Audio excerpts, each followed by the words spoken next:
네, 안녕하십니까. 코리아 메타버스 포럼을 우리 최재우 회장님께서 만드시고 이끄신다는 말씀을 드렸는데, 오늘 이렇게 뜻깊은 제1회 코리아 메타버스 포럼 주최의 이런 심포지엄을 이렇게 성대하게 열게 된 점을 진심으로 축하드리고 앞으로 열심히 열과성을 다해서 돕도록 하겠습니다. 아마 코리아 메타버스 포럼은 현장에 계신 분들이 많이 참여를 하고 있는 걸로 알고 있고, 사실 메타버스라는 현상이자 동시에 저는 패러다임이라고 정의를 하는데, 이 부분에 대해서는 그 무엇보다도 현장의 목소리들이 잘 전달될 수 있는 그런 소통의 시스템이 대단히 전 중요하다고 생각을 합니다. 그런 측면에서 앞으로 코리아 메타버스 포럼의 역할이 매우 중요하고 우리 최재우 회장님께서 잘 이끌어 주실 것으로 믿습니다. 그런 뜻깊은 행사에 제가 첫 번째로 부족하지만 발표를 맡게 돼서 더욱더 뜻깊게 생각을 합니다. 오늘 저는 메타버스 패러다임의 시대, 국가 성장 엔진으로서의 발전 가능성과 과제라는 제목으로 여러분들과 함께 시간을 가져보려고 합니다. 일단 메타버스의 7대 트렌드를 한번 점검을 해보겠고요. 메타버스 생태계 확장, 메타버스 비즈니스 모델의 진화, 국가 성장 엔진으로서의 발전 가능성 순으로 말씀을 드리도록 하겠습니다.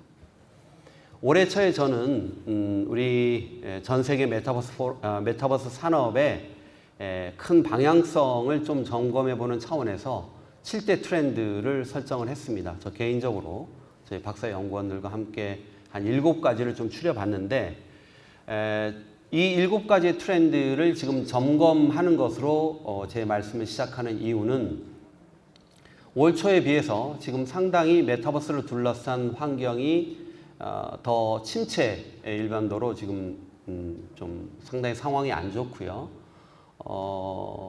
지난 한 10년 동안 전 세계 시가총이 5위 안에 들었던 페이스북이 20위권으로 지금 밀려나고 있고, 지난주에는 마이크로소프트조차도 홀로렌즈 프로젝트를 잠시 유보하겠다라는 발표를 하고 있어서 아마 많은 분들이 이게 지금 메타버스가 패러다임이 아니고 일시 트렌드 아닌가? 과연 이게 제대로 가기는 갈 것인가에 대한 의구심이 살짝 들 만한 순간이라고 저는 생각을 합니다.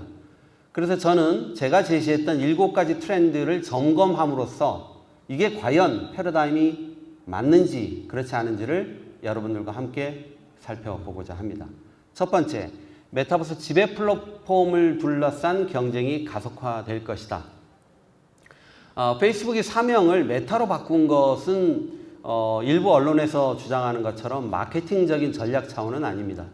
여러분 잘 기억을 하실 겁니다. 이미 2014년에 페이스북이 신생 2년밖에 안 된 오큘러스 리프트를 2조 5천억이 인수할 때부터 이미 저커버그는 페이스북에서 만나는 모든 사람들의 만남을 결국 가상이라는 새로운 세상으로 확장해 나갈 것이라는 비전을 밝힌 바가 있습니다.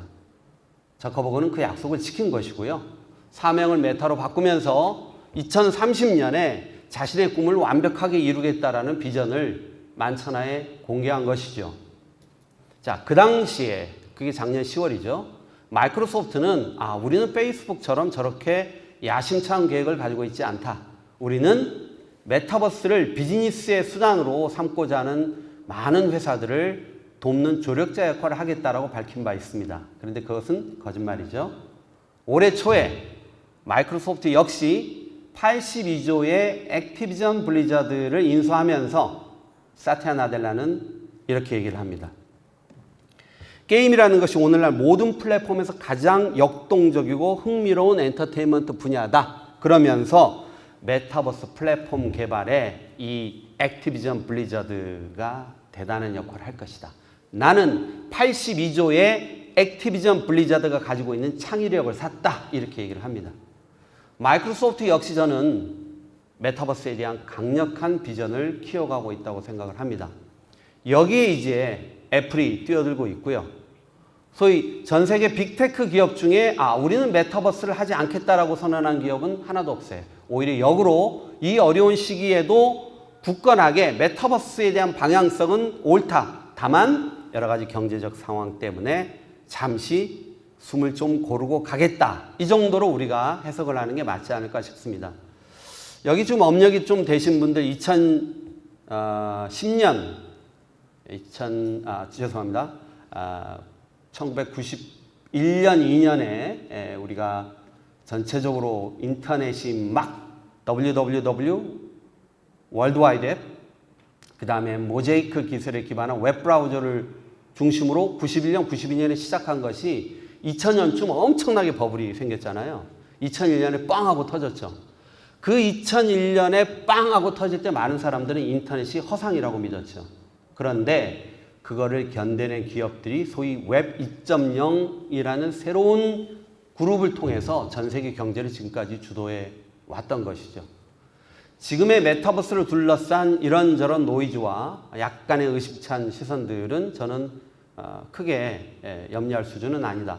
오히려 메타버스의 장기적인 발전을 위해서 저는 지금의 숨고르기는 상당히 건강한 쉼의 쉼표가 아닌가 이런 저는 생각을 합니다. 두 번째, 게임 업계의 몸값이 상승할 것이다 라는 전망을 했는데요. 게임 업계는 여러분들 아시는 것처럼 세 가지 아주 주요한 메타버스를 이루기 위한 특징을 가지고 있어요. 경쟁력을 가지고 있죠. 첫 번째는 게임 회사가 가지고 있는 IP의 경쟁력입니다. 컨텐츠 기업이에요. 수많은 스토리텔링을 컨텐츠화하는 데 있어서는 게임 업계는 상당한 노하우를 가지고 있죠. 두 번째는 소위 MMO라는 기술 역량입니다. Massive Multi-User Online이라는 이 MMO의 기술 역량은 게임에서 가장 필수적인 기술 역량이지만 동시에 메타버스를 구축하고 운용하는 데 있어서도 절대적이죠. 게임 업계만큼 이 MMO에 뛰어난 역량을 소유하고 있는 기업은 전 세계 어디도 찾아볼 수 없어요. 그러니까 이게 저는 분명히 메타버스를 이루는데 한 축이 게임 업계라는 것은 그건 분명한 것이고요. 그러면 마이크로소프트처럼 엄청난 영향력을 가지고 있으면서 캐시플로우가 탄탄한 회사들은 어제 보니까 시총으로 역시 마이크로소프트가 여전히 2위예요. 애플이 1위고요. 그러니까 그 캐시플로우를 통해서 액티비전 블리자드를 82조에 사는 거죠. 앞으로도 게임 업계를 향한 소위 러브콜은 저는 계속될 수밖에 없다. 세 번째, 게임 업계가 가지고 있는 특징은 커뮤니티입니다. 다양한 인터랙티비티의 어떤 컨텐츠를 자유자재로 소화하면서도 말하자면 결국 그 스스로가 메타버스의 주역이라고 믿고 있는 그런 단단한 게임 커뮤니티. 이게 이제 자산인 거죠. 그래서 게임 업계에 대한 러브콜, 게임 업계의 몸값은 앞으로도 계속 유지가 될 것이다. AR, VR, XR 기기의 지속적인 진화. 이 부분은 굉장히 주목할 만합니다. 올해 초에 CES, 이제 당장 이제 내달이면 이제 CES에 대한 부분들이 많이 두각이 될 텐데요. 재밌는 발표가 있었죠. 마이크로소프트하고 퀄컴이 소위 AR 글래스에 탑재될 초소형의 컴퓨터 칩 개발을 공동으로 하겠다. 9개월이 지난 다음에 지난 9월 달에 이번에는 파트너가 바뀌어요. 퀄컴이 메타, 페이스북하고 또 손을 잡습니다. 이번에는 AR 글래스가 아니라 VR 글래스에 탑재될 초소형 칩을 또 공동 개발하겠다. 요즘 퀄컴이 이렇게 인기가 좋습니다. 핵심은 결국 VR, AR, XR, MR 더 나아가서 메타버스로 지칭되는 것을 구현하기 위한 하드웨어의 진화 역사는 계속되고 있다. 그리고 아마 내년 1월쯤에 나오게 될 애플의 AR 글래스 시리즈는 저는 게임 체인저가 될 가능성이 대단히 높다라고 보고 있고요. 벌써 한 3주 됐나요? 오큘러스에서 나온 오큘러스 퀘스트 프로 제 방에도 한 대 어제 도착했어요. 따끈따끈하게. 아직 언팩 안 했는데요. 이 퀘스트 프로를 통해서 소위 어떤 기술적 발전 가능성이 있는지를 지금 계속 시장에 시그널을 보내고 있어요. 결국 메타버스를 구현하는 데 있어서 이 하드웨어는 분명히 바틀렉의 역할을 하지만 이 바틀렉만 풀리면 의외로 굉장히 빠른 시간 안에 많은 사람들은 메타버스 세상으로 들어올 수 있다. 역설적으로. 그래서 아까 우리 회장님께서 가트너 보고서를 인용을 하시면서 2026년 25%의 사람 얘기했는데 AR 글래스, VR 글래스의 혁신 속도에 따라서 이 시간들은 약간 당겨질 수도 있고 약간 늦춰질 수도 있다 이렇게 생각을 합니다. 자, 이 부분을 한번 보시죠. 이게 애플이 지금까지 부동의 시가총액 1위를 차지하게 하는 원동력입니다. 생태계적 모델이에요. 근데 애플은 무엇보다도 디바이스를 중심으로 해서 디바이스로부터 내부 집중형 생태계를 만드는데요. 저 왼쪽에 보시면 컨텐츠 크리에이션이 있죠. 구글도 애플도 어떤 기업도 사실은 직접적으로 컨텐츠 크리에이션을 하지 않아요. 왜? 이 친구들은 자신들을 플랫폼 기업이라고 정의하기 때문에 사람들이 만든 컨텐츠를 자신들은 플랫폼으로서 애그리게이션 모아드리고 그 다음에 디스트리뷰션 나눠주는 역할만 하는 거예요. 근데 애플이 절대적인 생태계적 접근을 하면서 누구도 따라올 수 없는 부동의 1위 자리를 차지하게 됐던 이유는 바로 디바이스로부터 단단한 뿌리를 두고 있기 때문인 거죠. 이 모델을 누가 그렇게 부러워했겠습니까? 구글이죠. 구글이 무려 3차례에 걸쳐서 디바이스 쪽을 통해서 애플 생태계를 닮아가려고 했지만 스마트폰에서 2차례, 소위 AR 글래스에서 1차례, 도합 3번의 구글의 도전은 시장에서 실패로 끝났어요. 그만큼 애플의 아성이 점점 강화되는 거죠. 그래서 저커버그가 얘기하는 게 저는 상당 부분 타당하다고 생각을 합니다. 저커버그는 2030년에 말하자면 완벽하게 꽃을 피울 그런 메타버스에서 자신의 최대의 경쟁자는 이미 애플이다라고 지목을 하고 있는 이유는 애플의 이 생태계가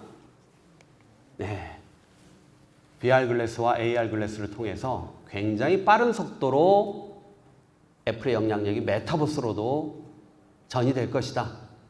스피드오버 될 것이다. 그리고 결국 메타버스의 게임도 애플이 상당 부분 주도할 것을 저커버그는 이미 보고 있다라고 보고 있고요.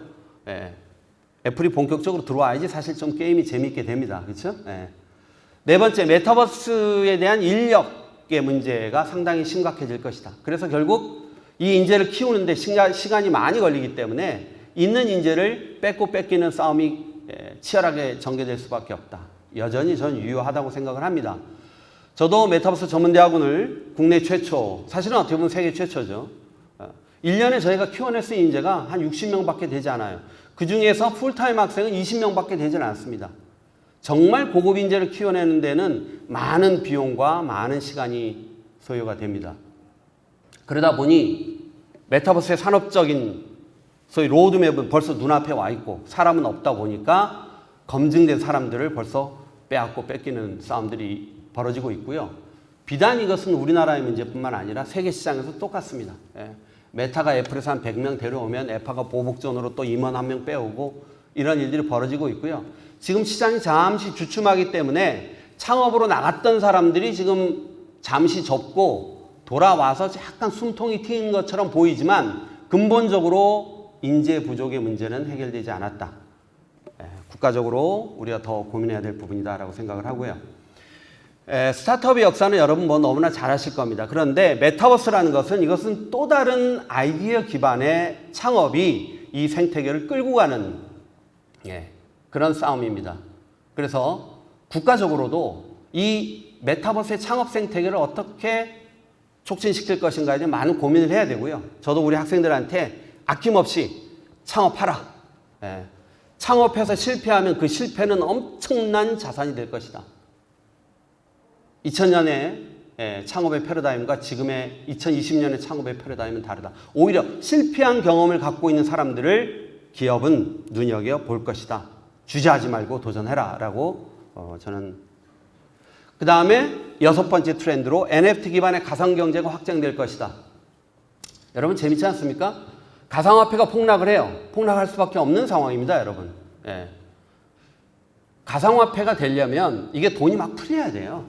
근데 지금은 소위 제도권조차도 돈이 말라가는 상황이잖아요. 당연히 지금 시장 상황으로는 가상화폐 시장이 좋을 수가 없죠.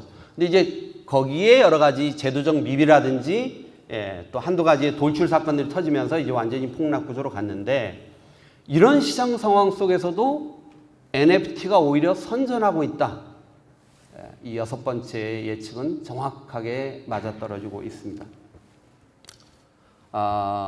제가 여기를 먼저 볼까요? 지난 1년간 우리나라에서 NFT를 채택한 또는 활용한 기업의 다양한 비즈니스를 전체적으로 다 뽑아보니까 약 100건이 넘어요. 작년 10월 1일부터 올해 9월 30일까지 전수조사를 한번 해봤더니 한 102건 잡히고요. 거기에 보면 홍보의 목적, 자신이 가지고 있는 인텔렉츄얼 프로퍼티, IP의 확장, 신규 비즈니스 모델, 온오프라인의 연계, 혜택, 품질 보증, ESG 여러 가지의 목적을 가지고 우리나라의 거의 모든 기업들, 오른쪽 한번 보시죠. 삼성전자, LG, 롯데, LG 플러스, 카카오엔터, 간송미술관, 신한, KB, 금융부부부. 그래서 대한민국에서 비즈니스를 하는 대표적인 기업치고 지난 1년간 NFT와 연계된 활동을 하지 않는 기업은 없다. 오히려 이렇게 정의하는 게 더 간단할 수도 있어요. 그만큼 NFT가 가지고 있는 다양한 기능이 시장에 채택되고 활용되면서 계속적인 검증 과정을 거쳐가고 있고 그 속에서 더욱더 정교해진 그리고 더욱더 소비자들에게 어필하는 다양한 형태의 활용들이 이루어지고 있다. 마지막 하나를 못 봤네요. 마지막으로 7번째 트렌드는 전통적인 오프라인 기업들이 메타버스로 계속 진출하는 것들이 확장될 것이다. 실제 그렇습니다. 많은 기업들이 여전히 메타버스의 가능성을 타진해보고 있고요. 지금은 일단 NFT라는 걸 중심으로 해서 또 다양한 형태의 협업 프로젝트를 통해서 계속 태핑하고 있는 단계이지만 결국 저는 메타버스를 그 자체가 플랫폼이자 결국 경제 그 자체라고 봅니다. 기업들이 메타버스를 끌어안지 않고서 과연 2030년에 그 기업의 생존이 가능한가? 결국 많은 기업들이 이 질문에 대한 답을 계속 찾아가고 있다고 저는 생각을 합니다. 무한한 가능성의 세상이 메타버스 앞에 놓여져 있고요. 반대로 얘기하면 메타버스가 적용되지 않는 분야는 없다. 뭐 이렇게 정의하는 게 맞아요. 쭉 보시면 우주 탐사부터 시작해서 초중고 교육, 대학 교육, 직업 교육, 엔터테인먼트 분야, 공연, 뭐 말할 것도 없이요. 모든 분야에서 메타버스의 잠재력은 충분히 지금 검증되고 있고 다만 아까 말씀드린 대로 하드웨어상의 문제라든지 또는 무엇보다도 소위 우리 이용자들이 새로운 기술 현상을 채택하는 데 있어서는 적절한 학습 기간이 필요합니다. 절대 단순간에 이루어지지 않아요. 짧게는 5, 6년, 길게는 한 10년이라는 시간을 거쳐서 많은 이용자들이 서서히 그런 신기술을 채택하면서 신기술의 활용에 자기도 익숙해가는 시간을 필요로 하거든요. 그래서 저커버그는 그걸 2030년으로 보고 있는 것이 아닌가 생각을 합니다. 메타버스 마켓에 대해서 여러 가지 추정치들이 나와 있어요. 추정치들이 다른 이유는 메타버스만 따로 보느냐 아니면 AR, VR, XR까지 다 포함하느냐 뭐 등등의 추정 근거에 따라서 숫자는 좀 다르지만 분명한 것은 방향성은 모두 동일하다는 겁니다. 향후 10년간 최소한 10배 이상의 시장 확장을 우리는 예견하고 있다. 여기에 만약에 저희가 생각하는 바틀렉의 지금 지점에 있는 하드웨어에 대한 여러 가지 고민들이 좀 빨리 풀린다든지 특히 애플 같은 데들이 UI, UX에 워낙 능하잖아요. 뭔가 이용자들, 소비자들과의 접점을 잘 만들어서 거기에 핵심적인 킬러 컨텐츠들이 몇 개가 붙기 시작하면 저는 10배가 아니라 그 이상으로 충분히 확장할 가능성을 메타버스는 전 가지고 있다고 생각을 합니다. 메타버스라는 것은 사실은 단순하게 우리가 생각하는 것처럼 인터넷 포털 같이 플랫폼이나 만들고 거기에 뭐 컨텐츠나 모아드리는 비즈니스는 아니에요. 메타버스가 정확하게 작동되기 위해서는 여러분들 지금 보시고 있는 8가지 이네이블러가 동시에 잘 작동돼야지 메타버스의 구축과 운용, 발전이 무리 없이 이루어질 수 있습니다.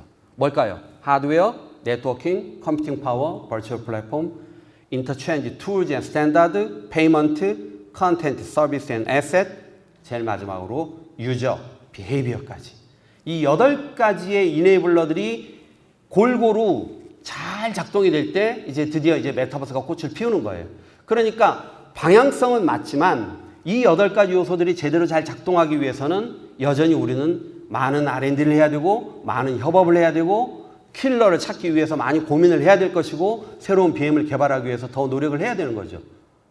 그래서 이런 것들이 적절한 조화를 이루면서 발전을 이룰 때 우리는 메타버스가 꽃을 피운다 이렇게 얘기를 할 수 있겠습니다. 제가 메타버스의 생태계를 한번 이렇게 어떻게 정의를 하는 게 가장 쉽게 여러분들에게 이제 보여드릴 수 있는가로 한번 도식화를 해봤습니다. 기본적으로 메타버스를 이루고 있는 3가지 엔진은 지금 우리가 살아가는 이 세상의 가장 기본이 되는 엔진들이에요. 뭘까요? AI, 빅데이터, 클라우드예요. 똑같아요. AI, 빅데이터, 클라우드 안에 메타버스만의 새로운 3개의 엔터티가 있어요. 하나는 유저인데 메타버스에서는 기본적으로 메타버스의 정의는 현실 세계와 가상 세계가 연결되고 통합되는 창조의 세계입니다, 여러분. 메타버스는 그냥 이용만 하는 세상이 아니에요. 거기에 참여하는 사람들이 스스로 크리에이션을 하는 크리에이터로 전환되는 것을 메타버스는 요구하고 많은 사람들이 크리에이터로 역할을 할 겁니다. 왜? 크리에이션이라는 그 결과물 자체가 메타버스에서는 경제적 가치로 환원되기 때문에 여러분들 소위 웹 2.0 시대에 아무리 페이스북에 가서 유튜브에 가서 인스타를 열심히 한다고 회사에서 뭐 감사 편지 한번 받아본 적이 있습니까? 여러분들 통장에 당신의 관심에 감사하다고 돈이 꽂힌 걸 본 적이 있습니까? 메타버스는 여러분들의 노력과 관심이 완벽하게 경제적 가치로 환원될 수 있는 메커니즘이에요. 그 자체가 경제 생태계라고요. 그렇기 때문에 많은 사람들은 즐겁게 놀면서 자기가 만든 것이 시장 가치로 환원되는 걸 보면서 희열을 느끼겠죠. 그게 메타버스의 매력입니다. 그래서 우리는 메타버스에서는 유저라고 얘기하지 않고 메타버스의 핵심 엔터티는 크리에이터다. 국가적인 차원에서도 어떻게 메타버스의 크리에이터들을 잘 양산시킬 것인가, 육성시킬 것인가, 이게 이슈인 거죠. 두 번째는 말도 많고 탈도 많은 코인이에요. 메타버스는 is the economy. 그 자체가 경제예요. 그렇기 때문에 메타버스에 최적합한 코인을 빼고는 메타버스를 얘기할 수가 없는 거죠. 제도권으로 잡아들이려는 여러 가지 시도들이 앞으로도 계속 이루어질 것이고요. 이 코인과 소위 메타버스의 코인 시스템과 소위 피아트 커런시라는 정부가 발행하는 화폐와의 호환성 이슈라든지 여러 가지 것들을 아마 거의 모든 나라들이 지금 고민하고 있고 서서히 제도권 안으로 잡아들이려는 시도를 하고 있어요. EU도 한 몇 달 전 됐죠? 가이드라인을 발표를 했어요. 하나하나 제도권 안으로 들어오고 있습니다. 마지막으로 다오를 빼놓을 수가 없어요. 다오. 메타버스에서는 유저 커뮤니티를 다오라고 부릅니다. 잘 아시죠? 이미 여러분들. 그렇죠? Decentralized Autonomous Organization. 메타버스는 스스로가 주체임을 인식하는 플랫폼이에요. 아까도 얘기했지만 나의 시간, 나의 관심이 결국 경제적 가치로 환원될 수 있는 공간. 그렇기 때문에 메타버스에서 유저는 스스로가 거버넌스, 지배 구조에 참여하기를 원합니다. 아마 그래서 이런 이용자들, 이런 크리에이터들을 그런 거버넌스에 참여시키는 그런 아마 메타버스들이 훨씬 더 시장의 주목을 받고 빠른 성장을 하지 않을까 생각을 합니다. 이런 속에서 아까 말씀드린 8가지 이네이블러가 잘 작동을 하게 되면 여기에 수많은 창업의 기회들이 있을 것이고 엄청난 경제 성장이 있을 수 있는 거죠. 그게 바로 우리가 이 메타버스를 대한민국의 차세대 국가 성장 엔진으로 우리가 명명할 수 있는 이유이기도 합니다. 지금 핵심적인 기업들이 몇 개 잡히질 않아요. 그런데 거의 모든 기업들이 이제 어쨌든 이 시장에 뛰어들려고 지금 다 많은 준비를 하고 있지 않습니까? 아마 내년이 되면 준비한 많은 메타버스 플랫폼들이 시장에 나올 것이고요. 게임 업계들 거의 이런저런 형태의 소위 플레이 투 earn 또는 플레이 앤 earn 이런 저희 게임형의 메타버스를 지금 다 준비하고 있는 걸로 알고 있고요. 많은 메타버스 플랫폼들이 출현하면서 본격적인 경쟁의 시대를 열어갈 거라고 생각을 합니다. 자, 우리 아까 회장님께서 말씀하신 가트너 다시 돌아가 보겠습니다. 가트너는 메타버스의 진화를 크게 3단계로 나눠서 지금 설명하고 있죠. 지금은 소위 이머징 단계입니다. 이머징 단계는 웹 2.0의 경험을 소위 메타버스로 이렇게 옮겨가 보는 거예요. 그래서 툭툭 던져가 보면서 어떤 게 메타버스에 적합한지를 테스트해 가면서 소위 말하는 BM도 찾아보고 사람들의 반응도 보는 이런 지금 작업들이 이루어지고 있고, 동시에 2D, 3D, 특히 3D 쪽에 소위 메타버스에 특화된 형태의 플랫폼을 개발, 구축하는 쪽으로 지금은 거의 올인하고 있다시피 합니다. 그런데 일단 플랫폼이 어느 정도 구축돼서 이게 메타버스라는 플랫폼이구나라고 인지하기 시작을 하면 그 다음에 본 게임은 뭘로 할까요, 여러분? 본 게임은 어드밴스드 단계에서는 결국 컨텐츠, 킬러 컨텐츠, 킬러 서비스. 우리가 인터넷 역사하고 똑같아요, 여러분. 인터넷 역사를 정확히 들여다보면 메타버스의 상당 부분 많은 시작점을 얻을 수 있습니다. 2029년부터 시장이 멀추얼 단계로 갈 것이다. 이렇게 지금 보고 있는 것이고요. 그렇기 때문에 지금 메타버스에 뛰어드는 게 조금 너무 리스키하고 조금 시장에서 한번 한 거품이 거치고 난 다음에 들어가 보자. 절대 그런 사람들을 위한 룸은 남겨져 있지 않습니다. 지금 참여하지 않으면 사실은 나중에 어떤 기회가 있다라는 것은 그건 굉장히 어떻게 보면 희망일 뿐이고요.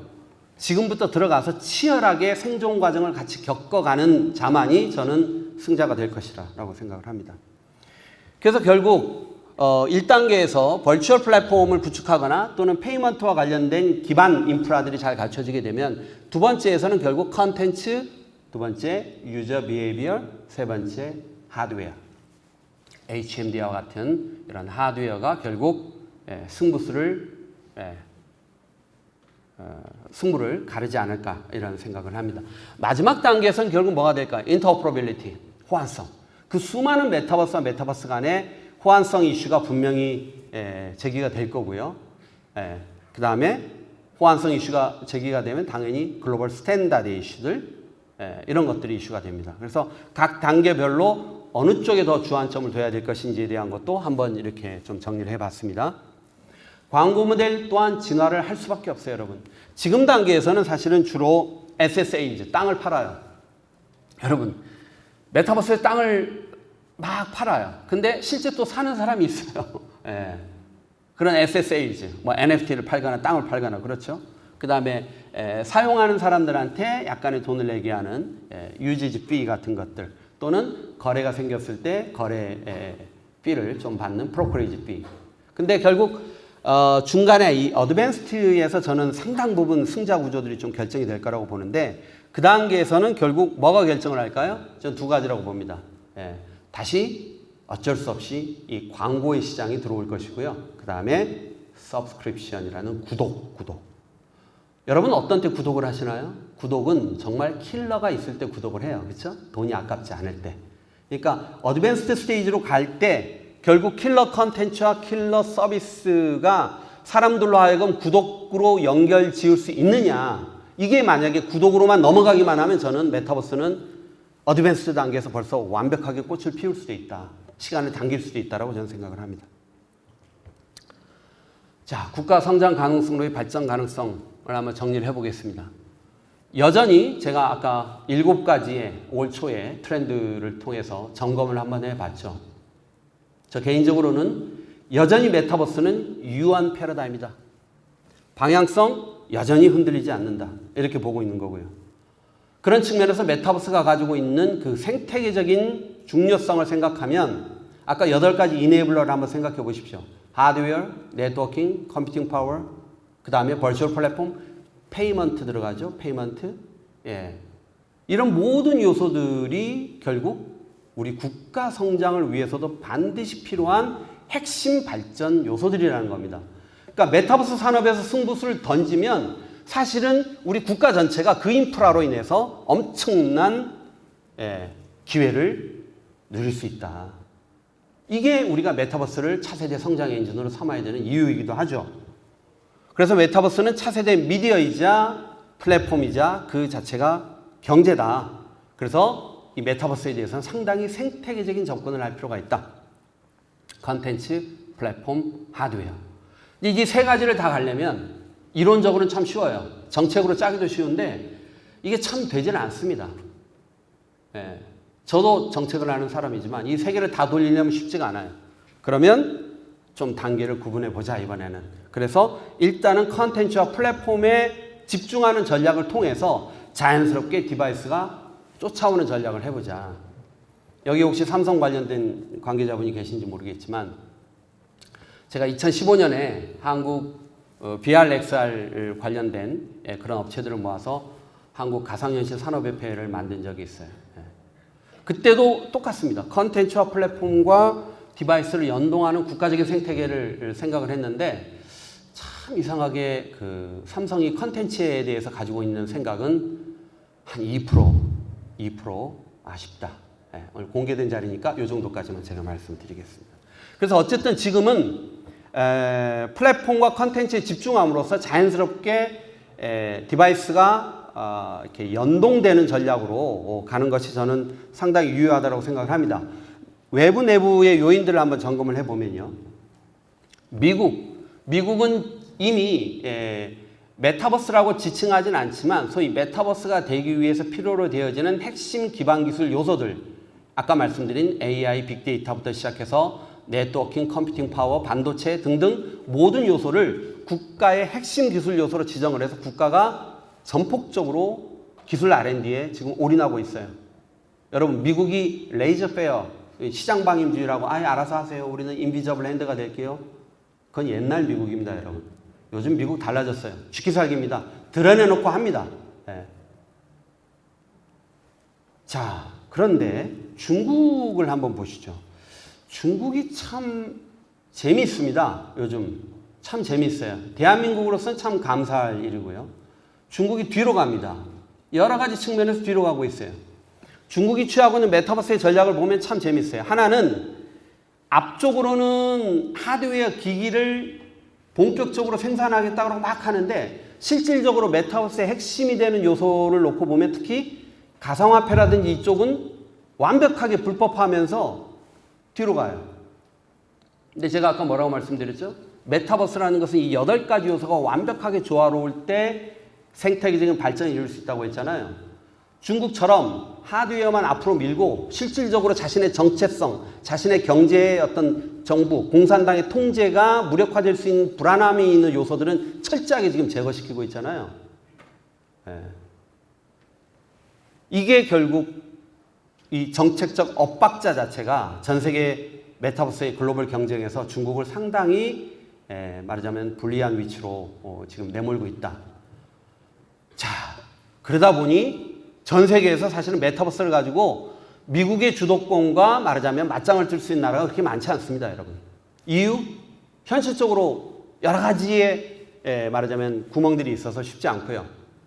유일하게 해볼 수 있는 게 중국인데 중국이 지금 정책 엇박자로 지금 스스로 뒤로 물러나잖아요. 이게 이제 우리한테 엄청난 기회의 시장이 열리고 있어요. 저는 진짜 기회라고 봅니다. 자, 내부적으로 보면 플랫폼 기반과 컨텐츠 역량인데요. 플랫폼 기반으로 보면 아까도 말씀드린 것처럼 대한민국의 게임이 전 세계 마켓 쉐어는 크진 않지만 역량상으로 보면 쓸만해요. 그러니까 이런 역량들을 우리가 잘 활용하면 플랫폼 쪽에서 우리가 해볼 승부수를 던질 만한 여러 가지 시장들이 있다. 컨텐츠 뭐 얘기 안 해도 여러분 잘 아시잖아요. 보시죠. OTT로부터의 교훈을 좀 보면 이미 컨텐츠의 중심이 미국을 넘어서 아시아로 넘어오고 있어요. 네. 아시아에 엄청난 시장이 열리고 있고 거기에 검증된 한국이 소위 중심적인 플레이어로서 역할을 하고 있다. 오른쪽을 보시면 넷플릭스가 시간이 지나면 지날수록 글로벌 포션이 얼마나 커지는지 그 다음에 상당 부분 매출이 얼마나 기하급수적으로 확장되는지를 여러분들이 보실 수 있는데요. 이게 이제 저는 메타버스도 똑같은 형태의 어쨌든 그래프를 형성할 가능성이 대단히 높다고 생각을 합니다.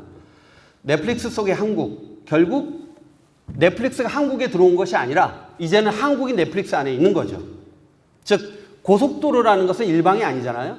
넷플릭스가 한국에 들어온 고속도로라면 우리는 그 고속도로를 통해서 전 세계에 가장 효율적으로 우리의 것을 전달할 수 있는 시대가 열린 거죠.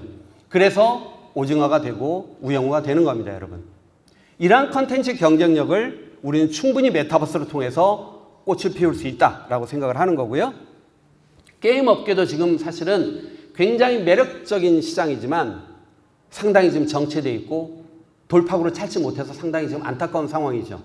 오히려 저는 게임이 가지고 있는 지금 상당한 잠재력을 메타버스를 통해서 꽃피울 수 있는 쪽으로 길을 잘 열어주면 컨텐츠와 플랫폼의 이 두 가지 요소를 통해서 글로벌 경쟁 시장에서 한국이 제법 미국과 강대강의 경쟁 구조를 만들 수 있는 거의 유일한 대안이 아닌가 이런 생각을 합니다.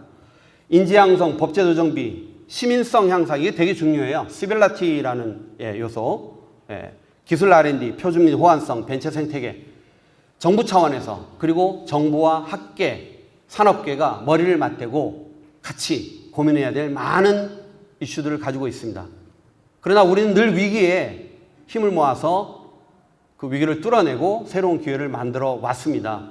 메타버스야말로 우리의 흩어져 있는 많은 자양분들, 많은 잠재적인 역량들을 모아서 이 어려운 대한민국을 다시 일으켜 세울 수 있는 국가 성장 엔진이 될 것으로 저는 확신합니다.